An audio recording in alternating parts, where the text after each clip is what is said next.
This is Natalie Rolls, and you are listening to the Bill Podcast. Presented by Oliver Crocker. Brought to you in association with GeorgeFairbrother.com, shop.saturdaymorningpress.co.uk, vanguardcomics.co.uk, gibconsultancy.co.uk, and mcr-seo.com.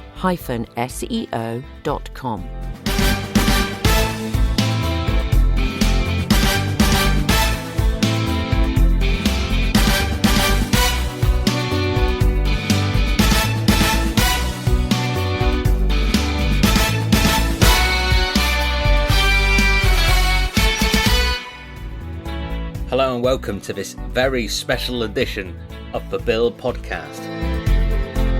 As I met in person the longest serving police advisor on the Bill, Trevor Hermes. In this first part of a two-part special, Trevor shares memories of his own police career, where along the way he recalls the highs and some personal traumas, which some of you might find upsetting to listen to. This first conversation opens and closes with some of Trevor's memories from his time at Sun Hill, including how he joined the Bill, his friendship with fellow legend Graham Cole and their amazing charity work together, how he became Mr. Enforcer on the Bill and later Inspector Stanley of the firearms team. This is a fascinating chat with the real deal, so sit back, relax and enjoy part one of this two-part special with the mighty Trevor Hermes.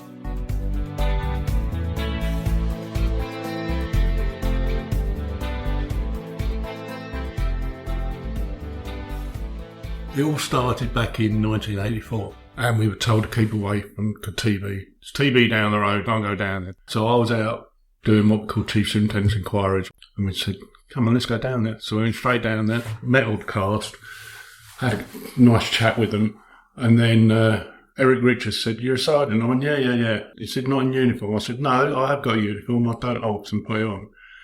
So he said, oh, I'd like to come up. I said, well, it's only up the road, lovely. So about 3 or 4 of them came up. Eric stayed with me for about a week. I put a uniform on, and he just followed me around. I used to roll my sleeves up. Eric rolled his sleeves up. He bought the same watch that I was wearing. Wow. I was getting promoted, so I had a drink. Scarborough Arms, no come. The whole cast came to the drink.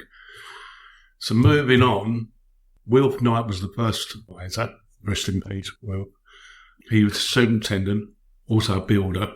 There's loads of stories there. But when Brian Hart was the chief inspector, left, Brian went down there. Brian was absolutely superb, but his background was in training and recruitment. So, although earlier on in his career he'd been out on the streets, he was a good governor. He was an absolute superb governor. Then I came out of the job 6th January 92, at 10:30 in the morning on a discipline board. I got sacked for drink drive. Okay. I was waiting to get made chief inspector and I lost everything overnight. Didn't know what I was going to do. Got a phone call from Brian. Trev, there's a couple of films going. Do you want to go out on them? I said, do what? He said, advise me. Yeah, all right. So I read a couple of scripts. One was called Incognito. And I went and did this job for them, which is a bit of an eye-opener for me. A, the money that they wanted to pay, which is very good. B, I'm reading this script going, this is rubbish. In police terms, this is rubbish. This ain't happening. So I went on the film. And I was sitting there talking to this guy. I didn't know who was who. I mean, one of the things I've got to say is when I first read the script, he was saying, we enter this room, CID office, and there's all these PCs in there. I'm thinking, what police constables doing in the CID office? But obviously they meant computers. Different language to me. Oh, okay. So, all my background. Anyway, Yeah. So, but there was loads of things wrong with it. So I'm sitting down having a coffee, and this bloke comes up and he said, oh, you're tripping. You're advising. I went, yeah. He said, they're not taking much notice of you. I went, no, I'm only here to advise. I don't know anything about drama or that. I said, but no, there are lots of things not right. Oh, okay. And the guy that was directing it was the bloke who played RoboCop, and it was his first attempt. he got a sack. And they brought in John Badham, who was a huge American director, absolutely god, apparently. Hardly bad. And he took it over. But I was talking to this guy, and I just said to him, I said, this is rubbish. He said, well, we had an advisor, right? I said, have you? And he went, yeah, Jackie Moulton. Oh. And I went, okay. So anyway, they changed it all, and the lead in that, it's only a youngster, Jason Patrick. And he went off after that to do Speed 2. Yeah. And they paid him £7 million. He's like 23 years old. And you go, and he was absolutely useless. But anyway, so that was my introduction. I then did 2 or 3 more. And then in April 92, Brian phoned me up and said, I want a couple of days off. I'm on my own. Or 3 days over Easter. Any chance of covering? I'll pay you. I said, no, you won't pay me. They'll pay me. Not a problem. I'd love to come down there. So I went down as 3 days to 10 years. And yeah, the first 6, 7 years, absolutely fantastic. One of the first things that happened was, because I was involved in lots of charities and that, so I said to the lovies, we come along and help me. So Chris Ellison, who was playing Burnside, said, yeah, I'll do it, Trev, it's $2,000 a time. I went, no, you don't understand me. No, it's a nothing, Chris. Expenses, or I'll get you there, but we're not being paid. Well, I ain't doing it then. I said, fine. Graham Cole stepped straight up and said, I'll do it for you, mate. And then Graham and I became lifelong friends. I mean, he's the president of the non-profit making organisation, PTSD 999. First met Graham in 1989 when he came out to Hackney to do a presentation for us in the town hall. Lovely fella. Has he always had that larger-than-life energy? Yeah. He was filming early in the morning. Next one we were doing 4 units down the bill. And we'd arranged to go to Twickenham. It was a woman superintendent. She was a superintendent then. That I know when she was a Kent cadet, came up through with her then husband. She wanted a presentation done. I'm going to go to it, no problem. I said, well, I'll run you, Graham, no problem. But they changed his schedule, so he had to film in the afternoon as well. So we ended going up there about 5 o'clock at night. Right. And, well, I got up there and the chief security bloke was ex-job. And he said, you ever been round Twickenham? I said, no, I've watched the games. He said, you've never been round? No. So they took us round. And we went into the changing room. Both of us basically just went, oh my God. Yeah, it was fantastic. Just blew me away. Anyway, we then went on. Graham did his normal thing, did the presentation. Yeah, and then you had to go back for filming. And he carried on filming that night. Another thing he did, I used to do a gig with the American Embassy. It was to raise money for the American cadets, funny enough. So the first time he came down, traditionally we used to raise about 400 quid on the raffle and all that. Graham came down and did an auction, £7,500. Wow. And it just went up year after year. And we did it for, I'd say, roughly 10 years. And I used to take him there and get home and all the rest, because that's my contribution. Although towards the end, he stopped drinking, but I didn't. So I couldn't drive him. Right. But yeah, so he did that. Consequently, a few years down the line, one of his friends, who used to be a sergeant at Bowl, said, I want to pop Graham up for a gone. What do you reckon, Trip? So I said, yeah, no problem. So we did the write-up. Right. Yeah, and he got it. Yeah. Which was very well deserved, and it was, because he's a boy from Harlow, isn't he? And we've got lots in common, both our sons and named Matthew. Yeah. He lost his sister through cancer like I did. We gelled quite a lot. Yeah. You know? Fantastic guy. But then lots of them were, I mean, Dame Trudy, she's a fantastic lady, absolutely fantastic. A little example was, she phoned me up. She had a mate who was going for a job in America, but it was a British firearms team, and he'd read the script for his trial thing. He said it was rubbish, so I said, send it through, and I rewrote it. And he went and he got the job. And she said, he's very thankful. What does he owe you? I went, yeah, all right, true. Yeah, come on. And at the time, I'd gone back to work with the police for 4 years. And the guy that nicked me was in the same office. Whoa. Oh. And she said to me, she found out, I mean, I don't know how, probably through Graham or one of the others, and she said to me, how are you getting on with the guy that gave you your second career? And I thought, you take the piss. And then I thought, no, you're not. You're Trudy. You're being... So I sat back, seriously. I sat back in that moment, I thought, how true. Yeah. What a true story. I came out knowing nothing apart from policing. And I fell into something that, especially for the family, I mean, survived kept me going. When I joined the bill, I was racist because of the way I'd been brought up in the Met, what we faced with, everything I went to. I mean, I was at the first Notting Hill Carnival riots, right, when I got that scar, 76. I was Brixton riots, and then I ended up at Tottenham. Right. Keith Blake got killed. Yeah, nice, of course. Now, yeah, when you had girls at WPC's, Concord and that, walking down the street, Stonington, getting spat at. They come in with a uniform. This isn't right. This isn't. But again, when I was in position at Stoke Newington, I had, as a deputy community liaison officer, I had all the various groups come in to talk to the probationers, which was fantastic. We had a couple of rabbis come and just say, this is the way you are, this is what we do. Get the Asians come in, Caribbean people, and just speak to them and say, look, this is what, and that's back in 1990. So all this revelation now about, let's do this, do that, you go, really? Yeah. Where you been, Yeah. Had you always wanted to be a copper? No. How did it happen? Where did you grow up and what was your... I was born on the Devon estate in Lambton in a single prefab.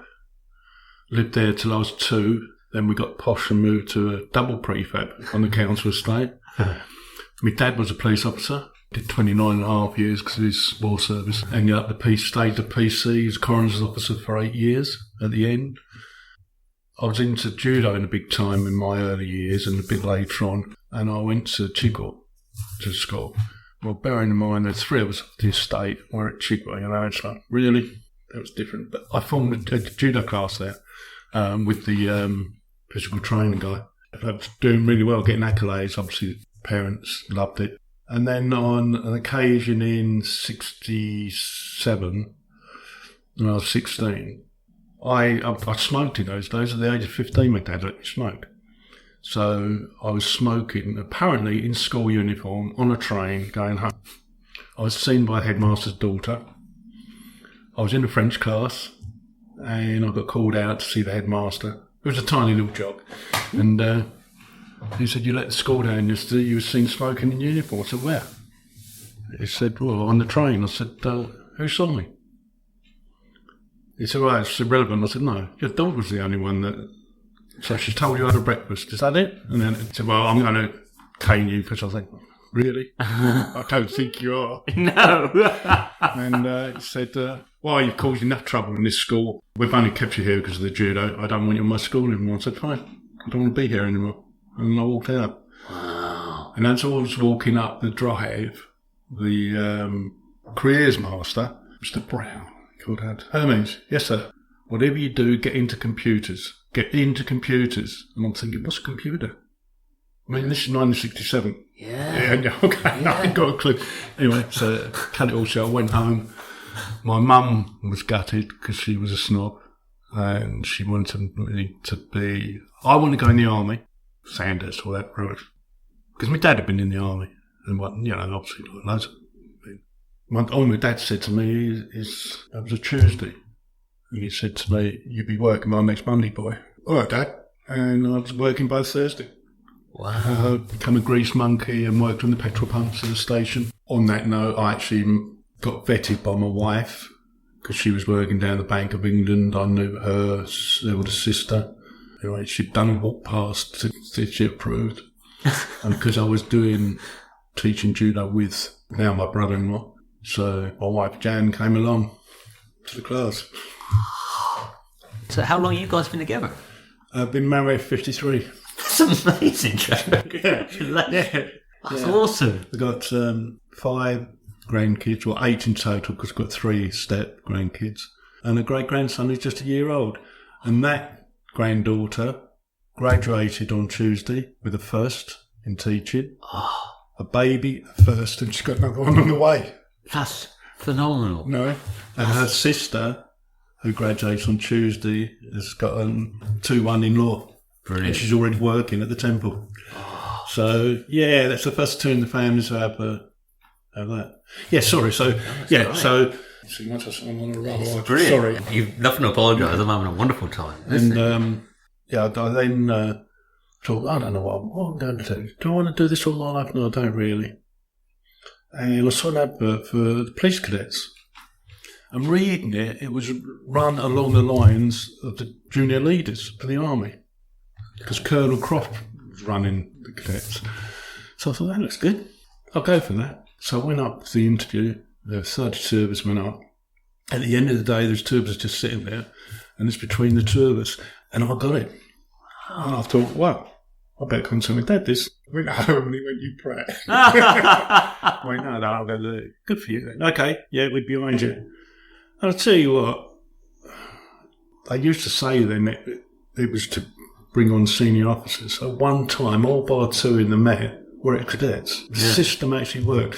And when you think when we were 17, 18, you were paid, get really, really fit, have an education, sport-wise, anything you can think of, we did.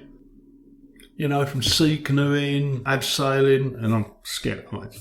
But I loved abseiling. Mountaineering, just crazy stuff. And the more you put into it, you know, physically, the more you got out of it.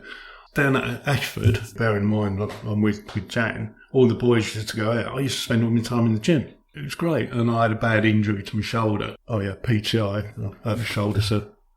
And me Hermes, and he just grabbed hold of it, went, and lifted it up and just ripped everything, which, yeah, I suffer from it now, but that's by the by. Yeah. Yeah, but I was then doing light stuff in the gym, so I spent loads of time. And it's great, and you're getting paid for it. Oh, and you get fed, watered. Well, I think my wages then was £3.17 and sixpence old money. But you get fed. It's brilliant. Then in 1970, on my birthday, 31st of March, joined the job. Well, we're going to join the job. We'd had a week off, so turned up on that date to be told there was another guy, and his surname was Hope, called him Bob Hope, obviously. His birthday was the same day, and they went, oh, it's your birthday, you can't join on your birthday. We looked at each other, he said, hang on a minute, Trev. So he made a phone call. His dad was commander, and we were in. Wow. So I learned then, French high places. It's who you know. So we both joined on our birthday, and tremendous. And I always remember, because I was then married, because I was a married cadet. I got married 10 days before I joined the job properly. I was the 3rd married cadet in history. Oh, and you had to get permission, so I had to go and see Colonel Croft and say, I'll need your permission, sir. Well, we only do it if you're looking down the face of the cadets. Well, perhaps I am, because she's expecting. Okay, permission granted. And, so that was it. Went through training school, and because we were newly married, we used to get £13 a week in training school, and it was 13 weeks then. And I come away, I've saved 130 quid. I was so proud of myself. Yeah. And, and we had got police flat, thank God. We lived at Wanstead until 73. We moved to Upminster. It was a police house, which I bought off the job in 76. So we stayed there until 2002, and I left the bill. Or 2003, because it took a year because I'd lost the contract in the bill. Didn't know what I was going to do. Didn't realise I was still going to be lucky. So we downsized, came here. We've been here ever since. It's ideal here. Yeah, it's absolutely fantastic. So job-wise, went through training school. Did really, really well. Top student in training school. Very proud. But then we used to do 2 years probation, and you used to do a final exam. Right. And I always remember sitting there, the results of the final exam came out, and they called out all the names, blah, blah, blah, blah, and I was called out. And everyone's going, what's the matter? I failed the exam. Wow. So they just called me and said, look, we don't normally give people a second chance on this, but you've got a young family, blah, blah, blah, blah, blah. And they let me do it again, and I passed. So. And then I passed sergeant's exam very early on. I got held up because of a horrendous complaint that I'd apparently beaten up an 80-year-old bloke. All I'd done is this guy kicked off in a post office, and I'd escorted him out. Right. But in those days, you didn't know about complaints. They never served a 163 on you. You just got investigated, and they just kicked their heels on it. So eventually I got made sergeant in 76, passed the city inspector exam in 1980. There was a competitive exam and qualification exam. Competitive exam, I mean, the first year I sailed, I got something like 93%, and they wanted 76 inspectors. I wasn't even 176. It was that competitive. So anyway, I eventually got made in 84. And I went to Holborn, did a year at Holborn, felt foul of the system a little bit because I refused to put a WPC on the area car, and it all kicked off, and got called to see the commander, and he held in their favour. The problem was the lady I was stopping going on the area car had been sent to me with the problem she was an infomaniac. Right. So I used to keep her in the control room, which was brilliant. And I'd said to the aerocar drivers, will you take, I won't name, but will you take out on the car? You're joking, Governor. We hit those blues and twos, and, she'd be over it. Seriously, if she had a medical condition. Yeah, but I lost on that one, on that decision. So I asked for a posting in a K, which is East Ham, Forest Gate, and they gave me a home posting out here. Right. Which, yeah, the guys were good. The problem was 44 square miles, and if you're lucky on night GC, you'd have for the whole area 8 guys out. Right. Whereas I've been Holborn, and I had 37 PCs on my relief for the square mile. Wow. 9 sergeants, 37 PCs for a square mile, and that's the difference. Yeah. So it was an adjustment I had to make, but I had a good time. And then I got a phone call in 85, 89, from the then Chief Superintendent Bethnal Green, saying, we've got a lot of problems up here, Trev. If you can come up here and I'll give you a team. So back I went. Wow. And they gave me a team, called it a task unit, and we went out and straightened up the streets, which is great. They would kind of run a thing where an inspector went to the counties, and the county inspector came in. And I was the first one to do it. I got selected, and I went to Essex. A guy called Mike Todd, I spot with. Mike, tremendous guy, absolutely fantastic. Ended up the Chief Constable of Greater Manchester, and then topped himself on Snowdon 6 years ago. Oh my God. Yeah, but he was a lovely, lovely guy. Yeah, so that was the career path. If you'd done an exchange, well, I sort of changed that because I went back to Bethnal Green, and then I went to Stoke Newington, and then I got Nick. So sort of right. that changed a little bit for me. Yeah. But yeah. So that was like the police career, really. So when you're given a task force, your own team, like how do you strategize what you need to do to go and see what crimes are being reported? Basically, right. As an inspector, I used to go early for work, go into like the CID office and have a look at the crime books, seeing what crimes have been committed. Especially if we've been on duty the day before, it's like. If you'd have a few days off, it's a lot more. But when they had a briefing, and which they had parades in those days, proper parades, not like that, didn't they? And tell them what's going on, what we need to target. Once a month, have a relief meeting and see what the guys want to do. And if they've seen things and want to do it, then we do that and just target. Intelligence-led policing. We used to do it then. I talk about it now. Yes. And it worked. We had a lot of street robberies. When I went back to the Green, theft from motor vehicles, that was basically it. There was also drugs and stuff, but they were the main things. Which you don't have to be a scientist to work it out. Just getting guys out there, obviously all working in plain clothes, and just they know the ground anyway. They know what's happening. Just go. Don't care how you do it. Just get out there and do it. Get the results. Yeah, have a good crack. And TV came a call in, yeah. So, a lot of that I was able to put on there. And in those days, in the early days, we used to have half a dozen writers come into the room and they'd say, look, we want stories. So you go, okay, Neil, you do Lost Dog, Peter, you do Lost Child, Bosch. Give out stories to them. And that was a skeleton.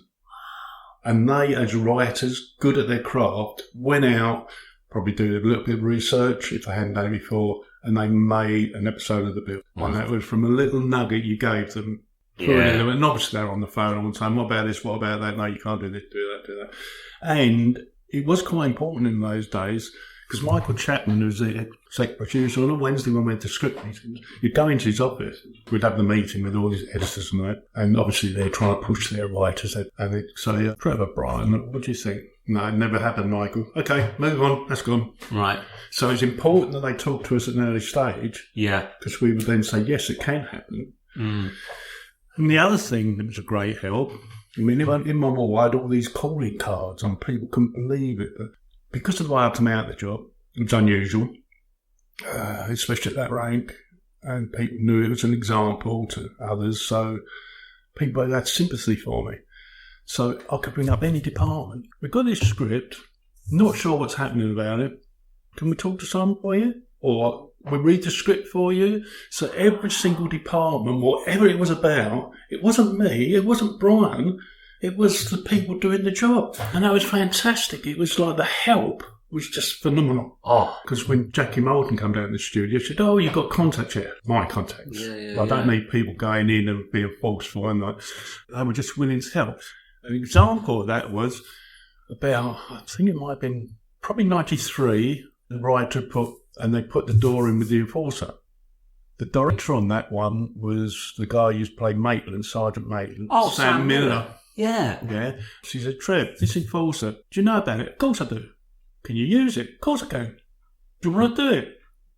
What? In front of the camera? Yeah, all right then. So I then made a phone call to Public Order Training Centre, a couple of my mates at Howard Road. What's an enforcer? No. They didn't have any when I was in the job. This is brand new stuff. Wow. So I said, I need to know. Can you train me? Train me? Still doing lunches down there. So two of them come down there with the enforcer, a video. I said, what's the training? They said, watch the video. And we watched that one. It's just getting in the door. That's it. That's your training. Just watch it back. It's £30 in weight. Wow. So I then become Mr. Enforcer on the bill. So yeah, that's how that started. So I thought, I loved it. I thought, this is great. And on that, after it went out, because we'd do it, then 6 weeks later it'd be out as an episode going out. Yeah. So what was great for me was that you give a story, and 6 weeks later you'll see your story come to life. Go out, it's drama. Brilliant. Fantastic. I mean, I did have a couple of phone calls from people, particularly one where we had a lost prisoner. The prisoner escaped. Right. And my mate, who was the sergeant at the time, had me phone me up. Yeah. Thanks, Trev. That's okay. But he wasn't named, so it was all right. But just recognised the story. Yeah, with the enforcer, I had a DS phone out. I've worked with a long time. And he said, what's that enforcer, Trev? Where's that? We haven't got them. I said, you have. Every front office has got one. Because I then found out, because I didn't know. But he went, oh my God. And lots of people watched it just to see what kit they were going to get. Right. Because of the press office and the help, they used to seriously ring us up and say, this is coming in. Do you want details of it? And they used to send us down the details of what the new procedure was going to be or the new equipment was going to be, so that 6 weeks after getting that, we'd be basically promoting it for the Met. Oh. Providing, we didn't do anything stupid. And that's why, we had a great relationship with them. Absolutely superb. It was like the uniforms. We went, saw them, said, we need uniforms. We were the first show allowed to use police uniforms on the proviso that they went back. And I assume when it's folded, that's what happened. I don't know. But come to the firearms bit, we had firearms story, and these walk-ons turned up, and I was with the armourer, and it was just embarrassing. Right. They didn't have a clue. So I thought, that ain't right. So I put a team together of ex-army, serving police, ex-police, all who carry firearms. And we were 3 9s, went off and did loads of films. Wow. Did Layer Cake, Football Factory, The Firm. 3 9s, that was the... that's more, yeah. Never an agent. Okay. Never an agent. All I did was get a team together. I took a tenner off them a day as my fee for putting it together, and then got them whatever. Like they did Harvey, EastEnders, Casualty, Waking the Dead, Jonathan Creek, and all those. I mean, and it was always our team. Yeah. And for me, I think the pinnacle was Layer Cake, because I had an 8-man team on that, and they put me in Winnebagoes. Now, these are walk-ons. They're getting paid top money. Yeah. And they're walk-ons. And they said, Trevor's team. Wow. And it was like, oh, yes, Yeah. regretted, you know. Really nice. And then when we did Alpha Papa, which was the last film we actually did, some of the actors on there, who were nice fellas, we'd had worked with them on other stuff, said to us, your guys are getting treated better than we are. Which was really, really nice. Yeah. We were called one-take wonders, because like I say, this is what we want, bang, in, done. Yeah, I suppose in real life you've only got one take. Yeah, so it was, and that was really, really good. Really enjoyable, and did that until, Alpha Papa was the last one. Still get the occasional phone call about different things, but I'm only as good as the people that I can get the information from. Yeah, You're old as soon as you could leave the job. Right. And I know there are some people still trying to do it, and you go, that's sad. If it's set in the time you're in, please. Yeah. Fine. Okay, yeah. It's really sad, isn't it? But it was good reliving. I must admit, it was a good crack. Long hours, especially the charity side of it, because if there was a job to do afterwards. One of the best ones was the Police Bravery Awards, Summer Bravery Awards. All the actors on Bill sitting one on the table with the guys, the ladies that are up for their awards. That was a good crack. For everyone, it was good for the Bill as well.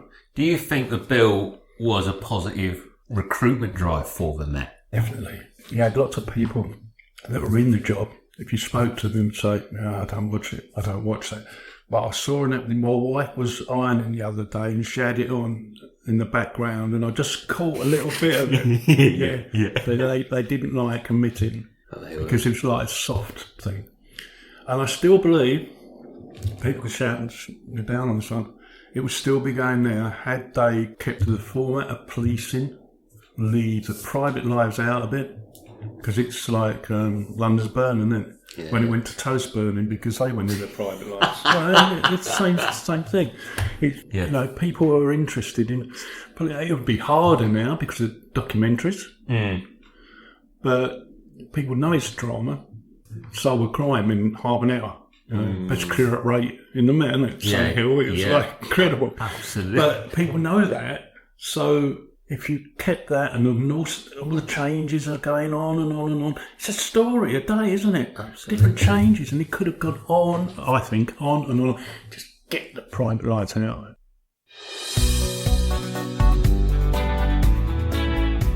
My huge thanks to Trevor for welcoming me into his home and for sharing such an honest and open interview. A fantastic interviewee. If you would like to support the non-for-profit organisation PTSD 999, you can do so by visiting ptsd-999.com. There's lots more gold dust to come in part 2 as we do an even deeper dive into Trevor's time as police advisor on the Bill. In the meantime, take very good care of yourselves, and thanks for your support of the Bill podcast. This is Natalie Rolls, and you have been listening to the Bill Podcast. Brought to you in association with GeorgeFairbrother.com, shop.saturdaymorningpress.co.uk, vanguardcomics.co.uk, gibconsultancy.co.uk, and mcr-seo.com. The Bill Podcast is produced by Oliver Crocker, co-produced by Ben Adams, Glenn Allen, Glenn Cooney, Georgina Dark, Rebecca DeProse, Bryony Kelly, Maz Mirabilis, Alex Mockler, and Simon Wolfe. Our executive producers are Isabel Allen, Mark Bennett, Rob Cook, James Crissell, Alana Dewar, Andrew Dyack, Dan Evans, George Fairbrother, Stuart Gibbon, Luke Hegarty, Robert Hoger, Edward Kellett, James Ledane, Thomas Johnston, Gary Moncur, Danny Morris, Steph Morris, Laura Pinney-Fay, Isaac Powell, Alistair Wrigley, Michael Seeley, Andrew Sumner, Angel Stannard, Paul Statter, Patrick Stratford, Michael Weil, and Sarah Went. Huge thanks to all you lovely producers who make the Bill podcast possible. For over 200 hours of bonus content, visit patreon.com/The Bill Podcast.